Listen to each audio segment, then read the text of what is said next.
Great day. Bless up. Love and light. So it's a little chilly here in the South on this Memorial Day weekend. But I just wanted to share. I posted on my social media pages, which is the God Factor at TikTok, Original God Factor on IG, and the God Factor on Facebook. And here you are on my YouTube channel, where I can just take my discussion a little further along.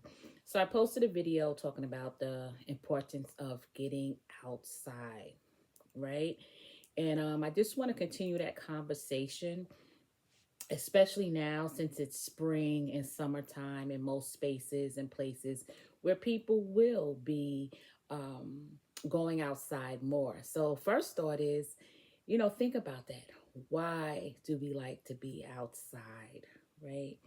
Why do we so look forward to spring and summertime, especially for those of us who live in areas where we experience winters and snow and rain and a lot of rain and things like that. And I also want to talk about, the being in the rain, enjoying the rain, because often when we think about rain, it's like it puts a damper into our mindset and into our hearts. Oh, it's raining, so maybe I won't go out. Or it's raining, I'm not going to do this and that. And I'm guilty of that as well. But we really need to change our mindset about that, because we know all the benefits of rain. We know that we need the rain, but there's a great benefit for us too, not so much to be outside and getting wet, but how the rain should also uplift us, right? We should see it as cleansing and purifying the earth and our space. It should maybe put us in a mindset or in a space where we want to cleanse and pure our minds and our hearts in the spaces that we live in. So rain, we know, is beneficial, but let's also think about it in more positive ways, because again, I was guilty of, oh, it's raining, so I'm not going to go out. It's raining, I'm not going to do this and that. Oh, it's raining, I'm just going to stay in the bed, which can be beneficial too, right? To use a rainy day to get some rest. And I used to look forward to rainy days, especially when I was very busy, because I know when it rains, right, I'm going to stay inside. And if I stay inside, I could probably get some of the much needed rest that I need. Okay, so continuing the conversation again with going outside. Just take a deep breath in there and let it all out. I love going outside. I make it a practice, a daily practice, a part of my routine to have some kind of engagement with nature. And sometimes that means I'm sitting somewhere and looking out the window. Sometimes it means I just open the door, my back door, my front door, and let the fresh air in. Sometimes it's about opening a window and feeling the breeze. But every day, each and every day, I want to engage with nature, and I invite you to do the same. Nature teaches us so much more than, I even I can't say that I didn't know, but maybe just didn't take advantage of the way that nature teaches us, speak to us, empowers us. We are one with nature. We are one with each other. So I want to invite you.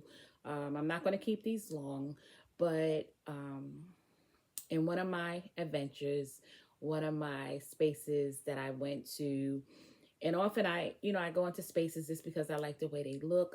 I like the way they feel. I love the way they smell.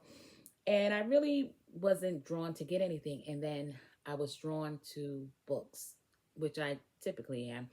But when I looked the first couple of times, it's like, oh, most of these I've read, or And I went back a second time or third time, going around, walking around, and I seen a section of books that I had not seen before.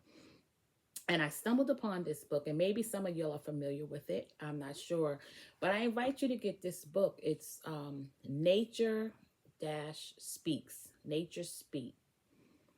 Nature Speak. Signs, Omens, and Messages in Nature. And it's by Ted Andrews. And I'll just hold it up. It looks like this. And he is an ancestor now, Ted Andrews. I don't remember when he passed away, and I didn't know anything about him prior to this book. I might have heard the name here and there, but I didn't pay close attention to it. But anyway, I feel like this book is going to become like one of my sacred texts, one of my Bibles. I have many Bibles, and I call many different books Bibles. Books that speak to my soul, books that empower me, encourage me to stand in my truth and authenticity.